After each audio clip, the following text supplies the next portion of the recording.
ভোটের মাঠে উত্তাপ, রাজপথে শঙ্কা আর নিরাপত্তা নিয়ে সর্বোচ্চ সতর্কতা। আসন্ন ত্রয়োদশ জাতীয় সংসদ নির্বাচন ও গণভোট নিয়ে এবার 7 দিনের জন্য সারা দেশে মোতায়েন করা হচ্ছে আইনশৃঙ্খলা বাহিনী।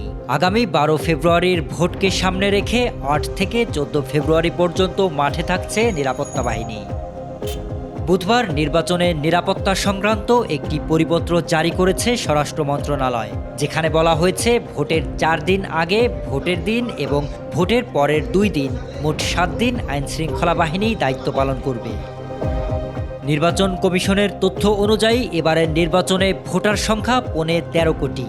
দেশের 300 সংসদীয় আসনে প্রায় 43,000 ভোট কেন্দ্রে স্থাপন করা হবে প্রায় 2,60,000 ভোট কক্ষ। প্রাথমিক পরিকল্পনা অনুযায়ী প্রতিটি ভোট কেন্দ্রে 13 থেকে 18 জন করে আইনশৃঙ্খলা বাহিনীর সদস্য মোতায়েন থাকবে। নিরাপত্তার দায়িত্বে থাকছেন 7 লাখেরও বেশি সদস্য। এর মধ্যে শুধু আনসার ও ভিভিডি সদস্যই থাকছেন 5 লাখ। সশস্ত্র বাহিনীর সদস্য সংখ্যা থাকবে 90,000-এরও বেশি। পাশাপাশি দায়িত্ব পালন করবে পুলিশ, র্যাব, বিজিবি ও কোস্টগার্ড। গত 11 ডিসেম্বর প্রধান নির্বাচন কমিশনার তফসিল ঘোষণা করেন। তবে তফসিল ঘোষণার পরপরই উত্তপ্ত হয়ে ওঠে পরিস্থিতি। পরদিনই ইনকিলাব মঞ্চের আহ্বায়ক ওসমান হাদি গুলিবিদ্ধ হন। পরবর্তীতে দেশের 2টি গুরুত্বপূর্ণ স্থাপনায় অগ্নিসংযোগের ঘটনা ঘটে।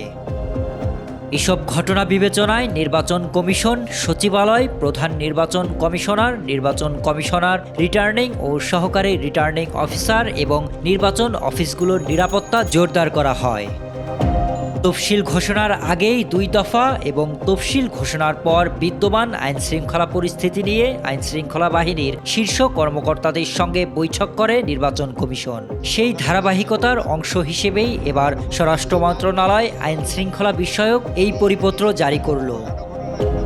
নির্বাচন সামনে রেখে নিরাপত্তা জোরদার করা হলেও রাজনৈতিক অঙ্গনে সহিংসতা ও নাশকতার শঙ্কা পুরোপুরি কাটেনি। ফলে আইনশৃঙ্খলা বাহিনীর এই বৃহৎ মোতায়েন নির্বাচনকালীন পরিস্থিতি কতটা নিয়ন্ত্রণে রাখতে পারে সেদিকেই তাকিয়ে দেশবাসী। শরীফ রাহাত, দেশকাল নিউজ।